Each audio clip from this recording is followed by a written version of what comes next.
That's where Kim's sitting. Yeah, they're right. Right, copper color, the whole thing. This one, You can sit right here. I don't get, they've got a pattern. I always sit by the speaker.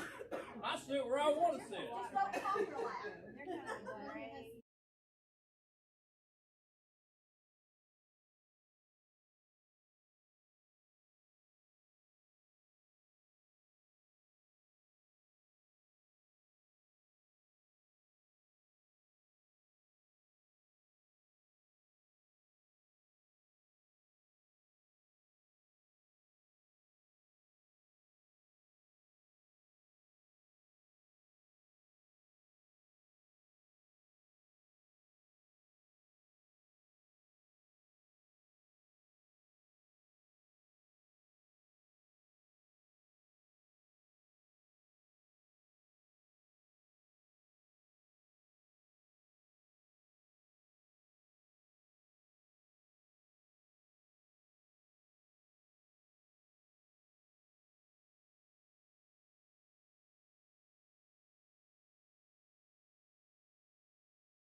Well, good evening.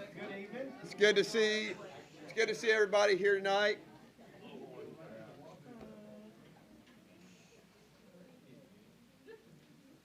I'm glad that you're all here. I'm glad to see this room full, and it looks like maybe a third table might be needed in the back sometime soon. Are y'all still good though, getting around there? So it is good to be here tonight and to share this time with one another. I pray that you find much opportunity throughout the week and throughout your just day-to-day life to meet together and to keep in contact with the people here and the people who are not here that are part of our body, and to encourage one another. I know I find that a blessing every day to be able to do that. Just a few announcements before we begin. Tomorrow night, we're going to have a devotional out at First Monday, right there on the porch of Martha's Restaurant at 6:30. It only takes 30 minutes. We'll spend some time mostly in song and have just a real brief message. But if you can break away from what you're doing and come out and do that tomorrow night, I think that would be an encouragement to you and encouragement to those who are there. And we should have great weather for it tomorrow night. So try to make plans to be there for that. And then also this weekend, we'll have our trunk or treat at 4 o'clock. And if you can be here for that, maybe just come a little bit early if you're going to pass out candy. And we'll just set up starting along this row, and then just keep continuing on straight down the parking lot. We'll start that at 4 o'clock. Feel free to invite friends and neighbors. If you know, maybe you have some neighbor kids or something around, let them know about it. And that'll be 4 o'clock. We'll just kind of close it up when it slows down and we feel like everybody's gone through. But we'll start that at 4 o'clock. All right. I want to read just real briefly from Joshua chapter 4 and verse 5. God says, Joshua says this. It says in verse 5, pass on before the ark of the Lord your God into the midst of the Jordan, and take up each of you a stone upon his shoulder, according to the number of the tribes of Israel, or the people of Israel. That is, that this may be a sign among you. When your children ask in time to come, what do these stones mean? Then you shall tell them, the waters of the Jordan were cut off before the ark of the covenant of the Lord. When it passed over the Jordan, the waters of the Jordan were cut off. So these stones shall be to the people of Israel a memorial forever. I think it's important to remember that there's great moments that and great things that God has done for us as a congregation, that God has done for us as individuals, and to be willing to share those moments and to pass those down to the next generation. One of the things that I am encouraged by when seeing those older prayer partners, just the desire that they have to be able to share something and to pass that down. And I'm thankful for that. I'm thankful to hear those stories. And I pray that we can continue to do that, and that we each have something that God has done as a symbol. And the one thing that we do all share is the sacrifice of Jesus Christ. And that's a message that we can pass down to our children, and we can pass down to those who we come into contact with. So we're going to go ahead and sing a couple of songs, and then Wes, could I get you to dismiss us in prayer for class after a couple of songs? Blue skies and rainbows and sunbeams from heaven are what I can see.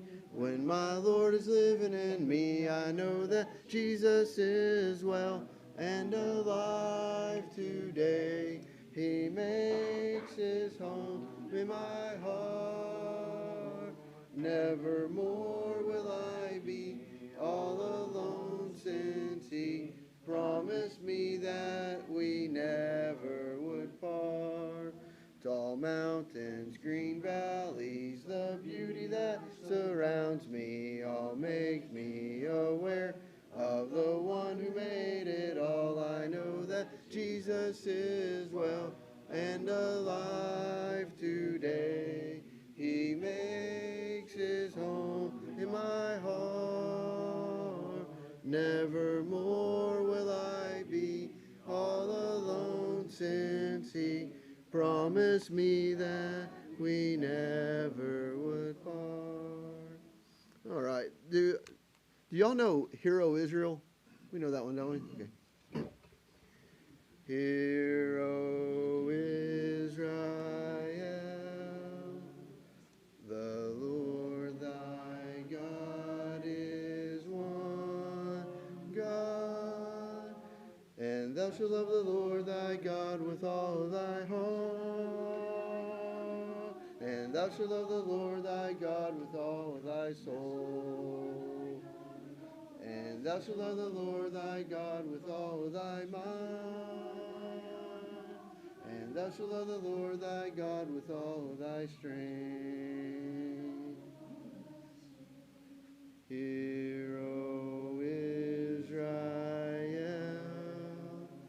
thou shalt love thy neighbor as thyself, and thou shalt love the Lord thy God with all thy heart, and thou shalt love the Lord thy God with all thy soul, and thou shalt love the Lord thy God with all thy mind, and thou shalt love the Lord thy God with all thy strength.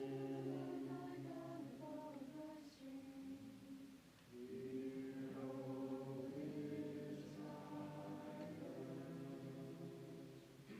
Let's pray. Father God, thank you so much for today. And thank you for the evidence of your power and your majesty with this change of the season coming on us. And we're so humbled and honored to be considered your children. Pray that as each of us go through our lives and the different avenues of what we do each day, the encounters we have and jobs and students and schools, that we keep you at the center of everything that we do. And we glorify and honor you through our words and our actions. And God, we pray that we continue to all work on our relationship with you, and know that we've all got so much room to grow. And pray that we take advantage of what you've given us. God, I just pray that we again we honor and glorify you through all that we say and all that we do. I thank you for each person here. Pray that as we leave here tonight, we go about our daily walk, bringing others to you and anticipating you through what we do. Father, we love you and we thank you. In your son's name we pray. Amen.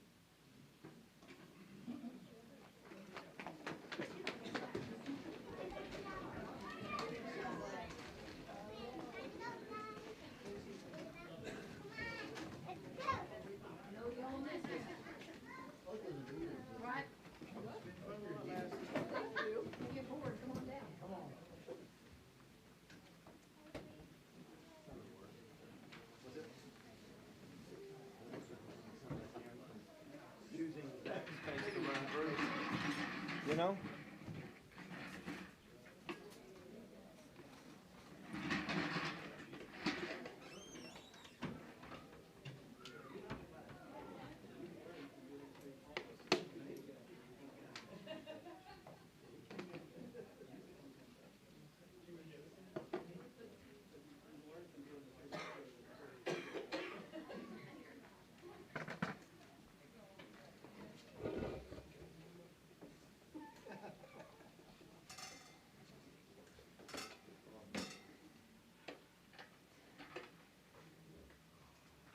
Good evening.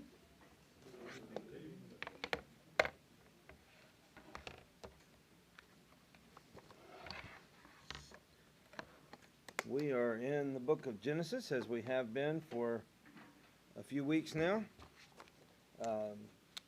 And last week we worked our way through chapter 6. Anybody have any further comments or questions about the things that we talked about last week? Did we get all the way down through the end of chapter 6 satisfactorily?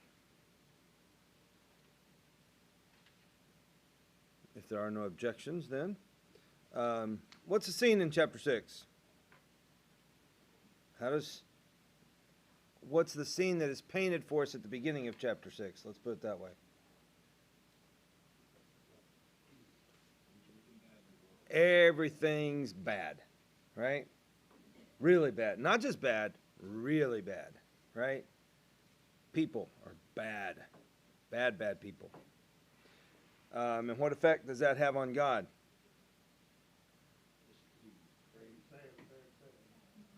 Sad, grieved. Grieved to the point that, what does he decide has to happen? Yeah. Yeah. Now, there's an interesting something here that we didn't talk about. But, you know, in the New Testament, sometimes New Testament writers, particularly the Apostle Paul, for example, in 1 Corinthians 15 and some other places, talks about those who have fallen asleep. And he uses that as a euphemism for those who have died. Right? Do you realize the implications of God deciding, opining that, you know what, they may as well not be alive because they're not alive anyway, right? Their life is not in fellowship with me. Every inclination of their hearts is nothing but evil all the time. You know? So, I'm just going to wipe them out. Just wipe them out. And so he chooses to do that through a flood. But along the way, he finds that there is this guy named Noah. Now, we're not told how righteous Noah's family is, but Noah finds favor in God's eyes. And we have a choice to make there, and there's no way to decide it, right? We can choose to say that the other 7 souls, right, were also met that same criteria that Noah met, or that maybe they don't, but because of Noah and the fact that, okay, Noah being left alone isn't necessarily the answer either, right? So we don't know exactly, but so Noah found favor in the eyes of the Lord, and God tells him what he's going to do and gives him directions on building this ark. And last week, I asked the question of how long it would take, right, to build this thing. And Brian, what were your rough calculations? You remember? Just rough calculations using the number of man hours that it took to build the replica thing in Kentucky, right?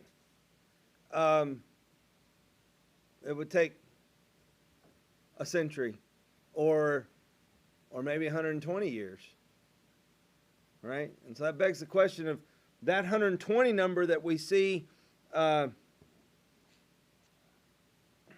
in verse 3 of chapter 6. His days will be 120 years.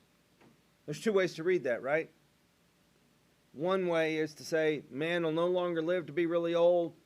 He'll only live to be 120 years old, except that we've had some people that we know have lived longer than that since then.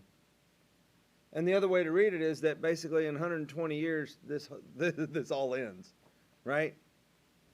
And that's just it doesn't really matter that much, but it could play that way. And so in verses 12 down through 17, we have of chapter 6, we have these instructions, and then in verse 17, 13 and 17 is just what's going to happen, and then in verse 18 we have that contrast. But God says, I will establish my covenant with you. And you will enter the ark, you and your sons and your wife and your sons' wives with you. You are to bring into the ark 2 of all living creatures, male and female, to keep them alive with you. And he goes through the whole list there of things. And at the end of verse 20, or the second half of verse 20, of every creeping thing of the earth, of the ground, or of the earth, after its kind. And what does he say? They will come to you to keep them alive. They will come to you. I think that's interesting. I mean, we talk about that. We teach that to our kids in terms of, but when you really just stop and think about it, God's very much in control. It's God's scene. It's always been God's scenes. Remember in our study of Daniel and in our discussion of Revelation, how it's real easy to get distracted and whatnot, but in Daniel's visions, early on in particular, it's clear that what there is this is God's scene. It's God's court. It's God's creation, and here we are again. It's God's doing. All right. Anything else about chapter 6 before we move into chapter 7? Well, I think verse 22 is when you want to know that everything just as God commanded him. Just as God commanded him. Extremely important. Extremely important.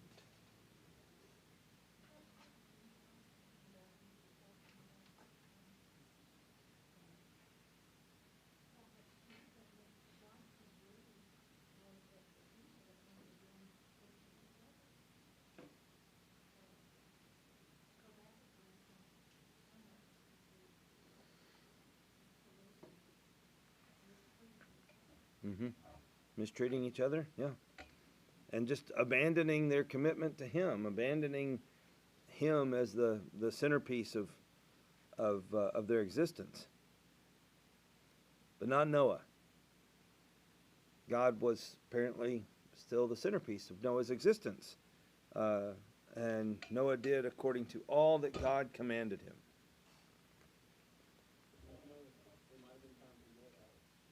What am I doing? Yeah. Yeah.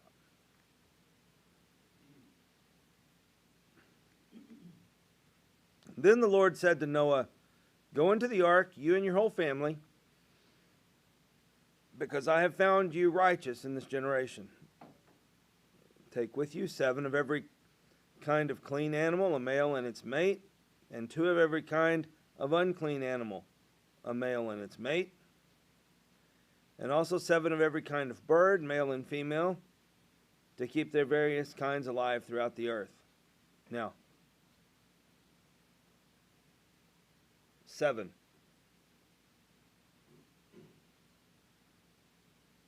Male and female. Were there 4 males and 3 females, or? Oh, okay, okay. All right. Just checking to see whether y'all are really with me or not. Bev gave me a look. She's like, yeah.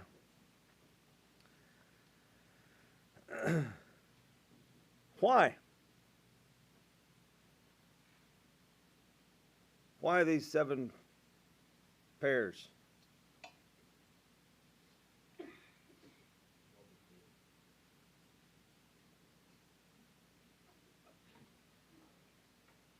It tells us.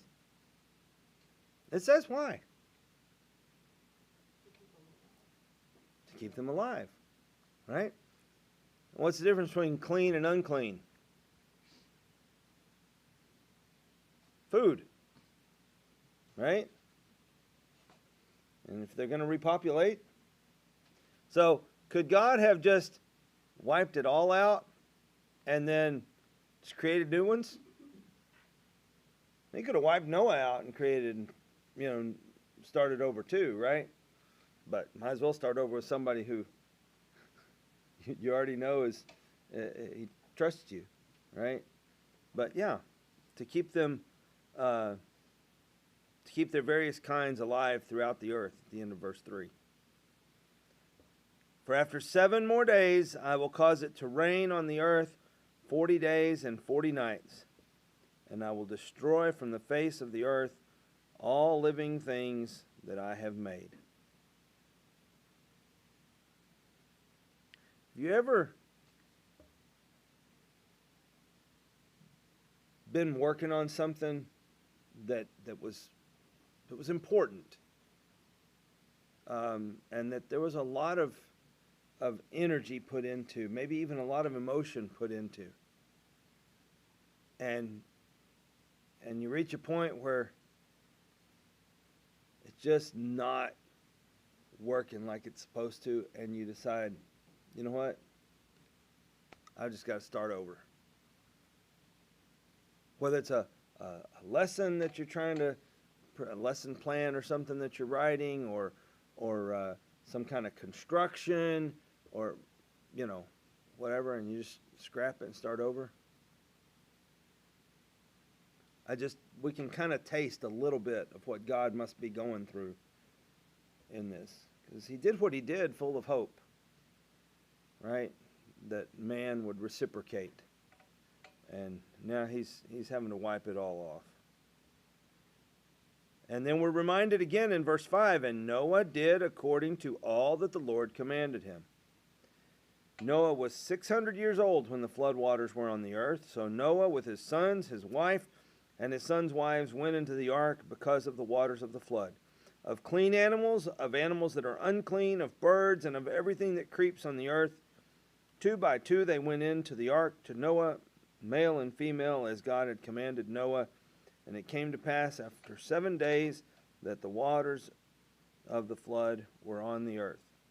So apparently, this whole process of loading took how long? A week, right? A week. And then we have a date. Not an empirical date, but a date in relation to Noah, right? So we're going to call it 2/17/600. It's the 600th year of Noah's life, and it's the 17th day of the 2nd month. Okay, in the rest of the world, we'd have to call it 17/2/600, because we here in the United States are the ones that have to do things backwards, right, and start with the month instead of starting with the day. But anyway, okay, so it's 2/17/600. The 600th year of Noah's life, in the 2nd month, the 17th day of the month. On that day, all the fountains of the great deep were broken up, and the windows of heaven were opened, and the rain was on the earth 40 days and 40 nights. On the very same day, Noah and Noah's sons, Shem, Ham, and Japheth, and Noah's wife and the 3 wives of his sons with them, entered the ark. They and every beast after its kind, all cattle after their kind, every creeping thing that creeps on the earth after its kind, and every bird after its kind, every bird of every sort. And they went into the ark to Noah 2 by 2, of all flesh in which is the breath of life. So those that entered, male and female of all flesh, went in as God had commanded him, and the Lord shut him in. Or the Lord closed the door behind him. The Lord shut him in. So not only does God bring the animals to him, but they all get on, and apparently this door closes from the outside. And the Lord shut him in. So how long did it rain?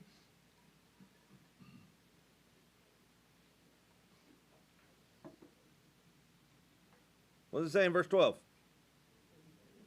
40 days and 40 nights. And then in verse 17, we're told the flood was on the earth 40 days. The waters increased and lifted up the ark, and it rose high above the earth. The waters prevailed and greatly increased on the earth, and the ark moved about on the surface of the waters, and the waters prevailed exceedingly on the earth. And all the high hills under the whole heaven were covered. The waters prevailed 15 cubits upward, and the mountains were covered. And all flesh died that moved on the earth, birds and cattle and beasts, and every creeping thing that creeps on the earth, and every man, all in whose nostrils was the breath of life, or the breath of the Spirit of life. All that was on dry land died. Every living thing on the face of the earth was wiped out. Men and animals and creatures that move along the ground and the birds of the air were wiped from the earth. Only Noah and those who were with him in the ark remained alive. And the waters prevailed on the earth 150 days.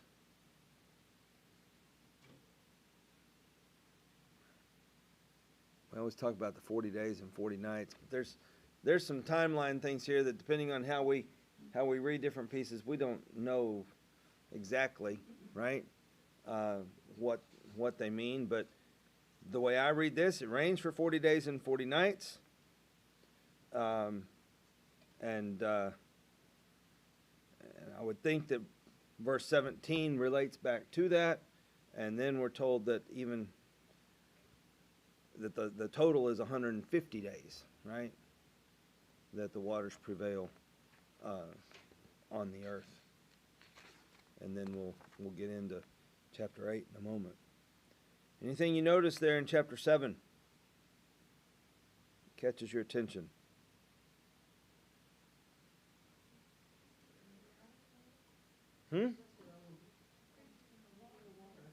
Yeah, we established last week that the fish got lucky. And I guess the aquatic mammals.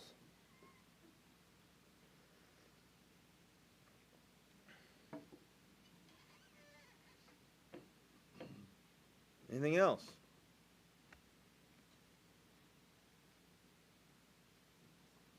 Again, I think it's important for us to at least attempt to feel the severity of this from God's point of view, from God's perspective. When we're kids, sometimes our parents, sometimes we wished for punishment, and instead of punishment we got lecture, right? And sometimes the lecture hurt more than just a grounding or a whatever else, right? But then when we became parents, we kind of began to understand why. And we also could understand the pain that our parents were going through in that lecture or punishment or whatever. And God's experiencing that to the nth degree in this scene. And I think it's important that we think about that and that we recognize that this is a painful time. We're told that he's grieved.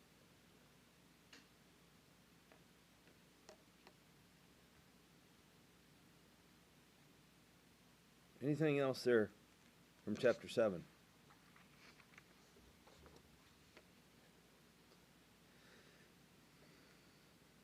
But God remembered Noah and every living thing and all the animals that were with him in the ark. And God made a wind to pass over the earth, and the waters subsided. And the fountains of the deep and the windows of heaven were also stopped, and the rain from heaven was restrained. And the waters receded continually from the earth. At the end of the 150 days, the waters decreased. Then the ark rested in the 7th month, the 17th day of the month, on the mountains of Ararat.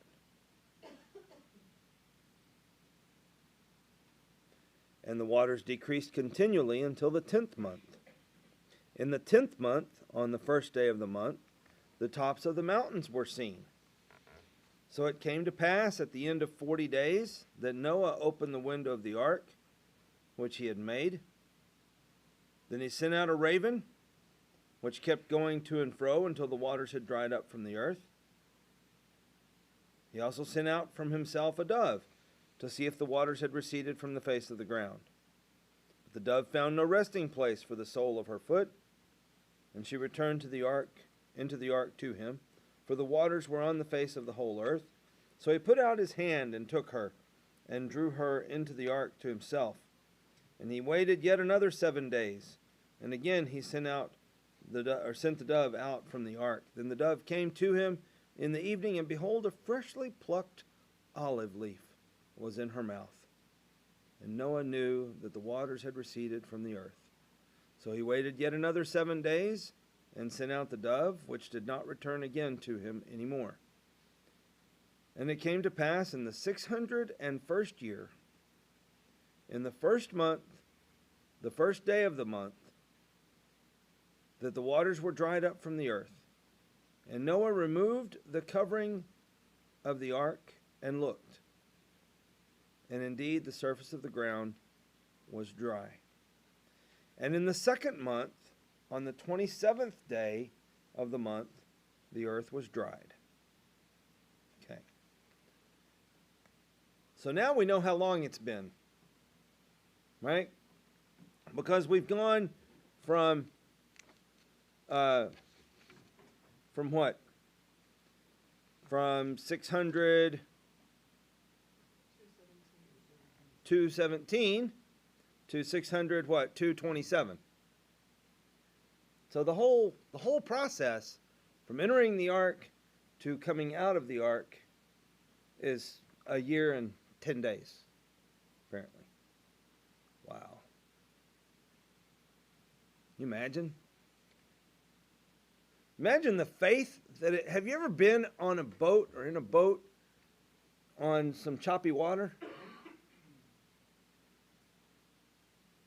Or some really choppy water? In the rain? And it just rolling, wind's blowing, things rolling. It's not a real comfortable feeling. I suspect that even in that ark, it wasn't a real comfortable feeling. My question is, how long did it take them to get their land legs back? Have you ever been in that situation? I mean, we'd go on these trot lining trips, and by day 3, I couldn't walk straight, because been compensating the whole time, and you go to bed in the tent or whatever, and you just feel like everything's still doing this because you've been out on the water so much. I don't know how long it would have taken them after a year and 10 days to get used to being on dry ground again. Yeah, a year and 10 days. The whole set of things. It's a long time. Long time to spend cooped up in one place with the same 7 people and a bunch of livestock and other critters. I hope there were at least 8 bedrooms. Because, I don't know, I feel like you kind of needed elbow room.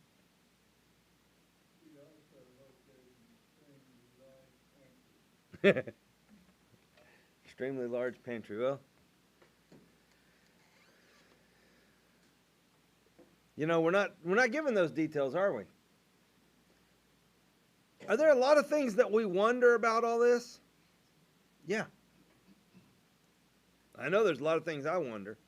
Those things that you think, well, if we're still inquisitive when we get to be face to face with God, I'm going to ask him this and that and that and that and that and that, and it'll take eternity to ask all the questions that I have.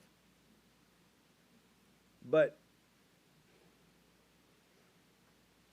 that's a good opportunity for us to just kind of remind ourselves. Just as in the Gospels and in the book of Acts, do the Gospels tell us everything about Jesus' life? Does the book of Acts tell us everything about the life of the early church? And what does John tell us about that at the end of his gospel account, or near the end of his gospel account? Yeah, he says, there's a lot of other stuff. But this stuff's been included for a purpose, with a purpose. And yeah, it was included by John, but it was also included by God through John. And so,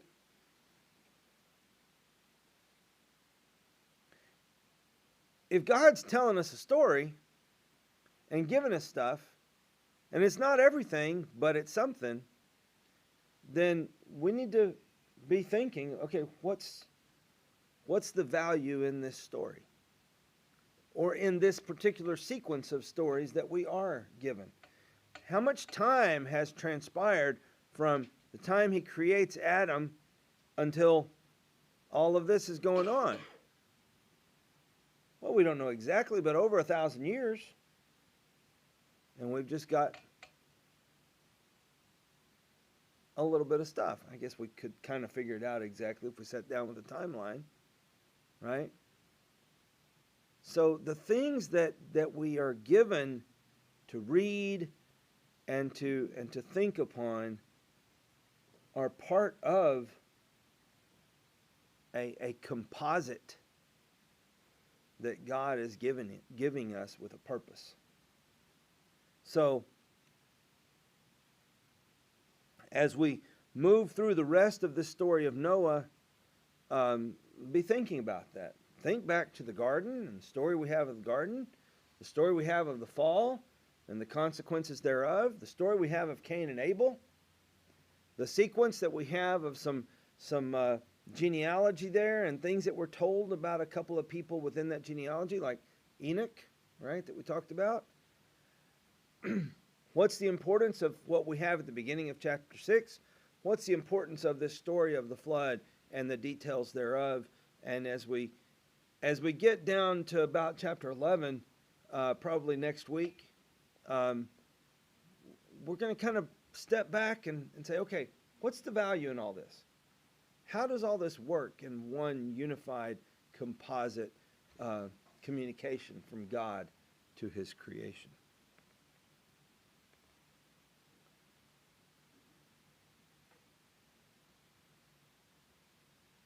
Now, anything in chapter 8 so far, down through verse 14, that seems weird?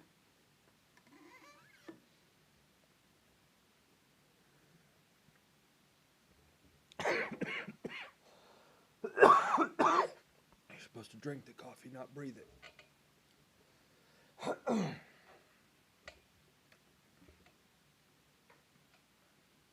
Oh, come on, y'all. Okay, that's weird enough, but okay, so think about the raven and the dove. I mean, the text tells us what about the raven? Until the waters had dried up. Now, that was at the end of 40 days, right? What did he do? He opened the window. Noah opened, verse 6. He opened the window of the ark, right? And then sends the raven out. He just went over and hid up on top, yeah. He also sent out from himself a dove. Now, the way we typically have this told is that the raven just disappears, so he doesn't know, right? And I guess the raven's less reliable than the dove, and so he sends the dove out, and the dove comes back, and he waits a week, and sends the dove out again. Now this, Jerry, cover your ears. I figured out when I was taking German for theological studies in grad school. I never had really thought about it, but in Spanish we have a word for dove, and we have a word for pigeon. Okay? And in Spanish, all of this is translated with the word for pigeon, not for dove. And so as I was studying German, I said, okay, because they said, okay, this word, and they said dove, and I said, okay, but is that really the word for dove? Is it the word for pigeon? And they were like, oh, you know what? That's actually the word for pigeon, not the word for dove. But for whatever reason, we can't handle in English this being a pigeon. We've got to call it a dove. Never mind that other languages call it a pigeon, right? And I've seen lots of white pigeons. There's some white doves, but really they're just miniature pigeons anyway, right? I'm just saying. It's one of those interesting things because we can't handle it being a pigeon. It's got to be a dove. The Holy Spirit can't be represented by a pigeon, right? In the New Testament, it can't be a pigeon. It has to be a dove. Except in Spanish and in German, at least, it's a pigeon. So a raven is an unclean bird also, isn't it? Because it's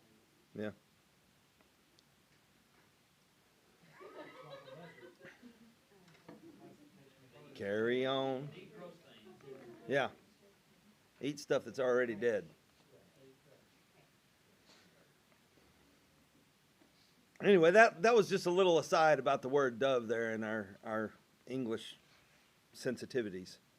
And so the dove then comes back. So this is at least a week after he sent we're not given a timeline between the raven and the dove the first time, right? We're just told that he sends the raven out and we're not. He also sent a dove out. Whether it's at the same time or sometime later, we don't know. But dove doesn't find a place, comes back, and so he waits a week, sends it out, and it comes back with a freshly plucked olive leaf. Are you telling me that doesn't strike you as a little bit odd?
Yeah.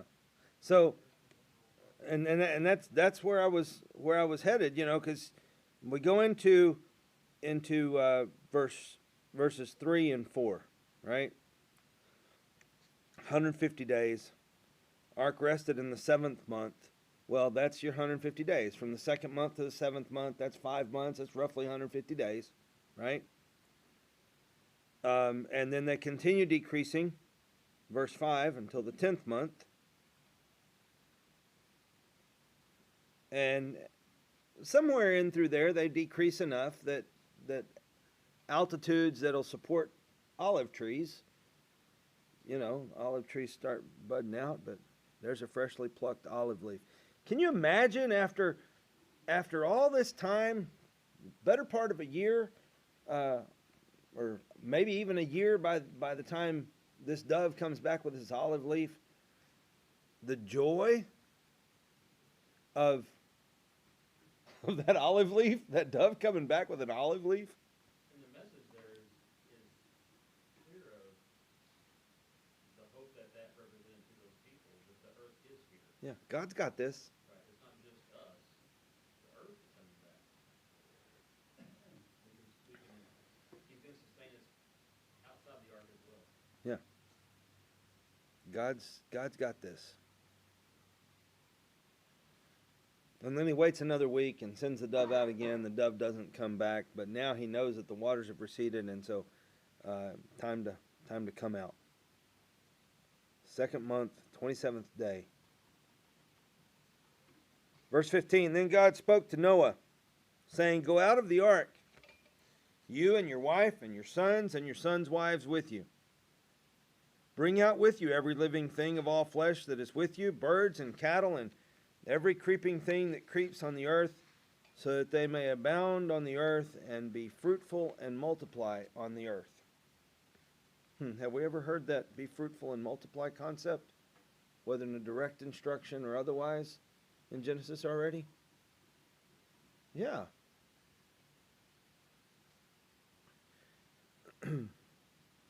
One of the purposes that God gives his creation. Right? And here he gives it again. So Noah went out, and his sons and his wife and his sons' wives with him. Every animal, every creeping thing, every bird, and whatever creeps on the earth according to their families went out of the ark. Then Noah built an altar to the Lord, and took of every clean animal and of every clean bird, and offered burnt offerings on the altar.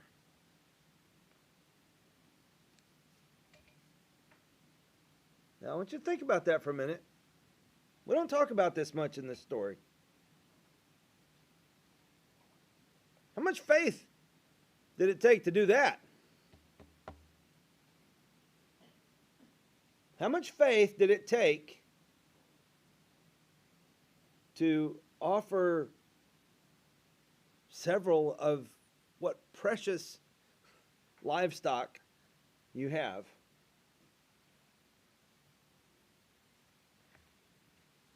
And as far as we know, it wasn't, at least not recorded as God told him to do this. Yeah, He worked out of his own heart. yeah, we don't know, but he does. And how is it received by the Lord? The Lord smelled a soothing aroma. Then the Lord said in his heart, I will never again curse the ground for man's sake. Although the imagination of man's heart is evil from his youth, or every inclination of his heart is evil from his youth, I'm not doing this again. Nor will I again destroy every living thing as I have done. While the earth remains, seed time and harvest, cold and heat, winter and summer, and day and night shall not cease.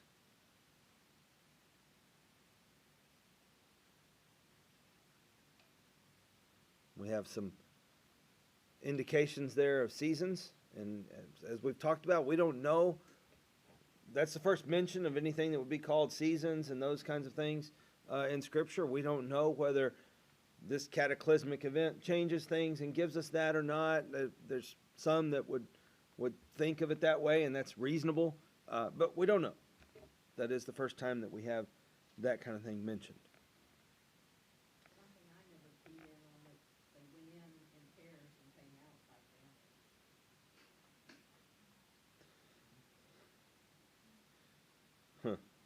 According to their kind, according to their families, yeah.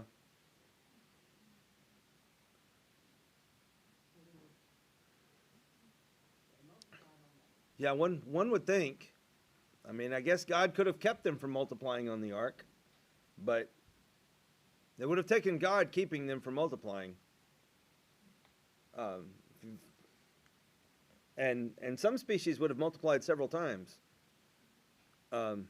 Cecilia, have you ever been around any pigs? Cecilia has a feral hog problem, and we've been dealing with it for the better part of a year now, and you can't ever catch up. Can't ever get ahead of it.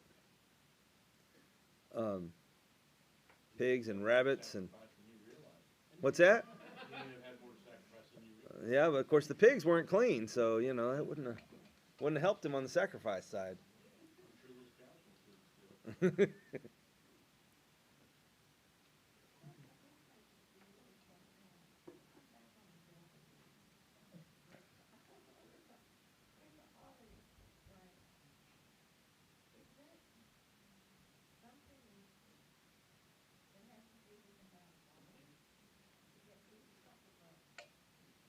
I wouldn't think of it that way. Yeah, I guess one could go there with it, but if it had been our neck of the woods, they probably would have said a leaf from a pecan. No, mesquite. An olive tree was that was a staple in the Mediterranean world and in those areas, and so, maybe for us it would have been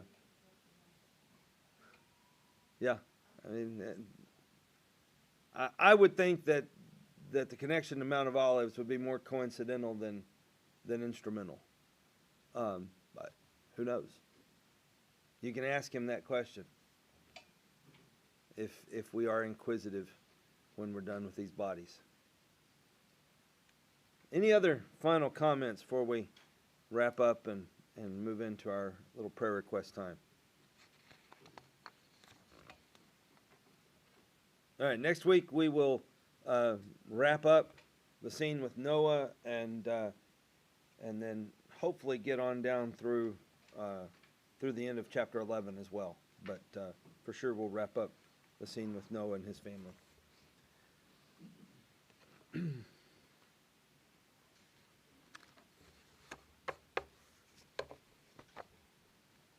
Prayer requests.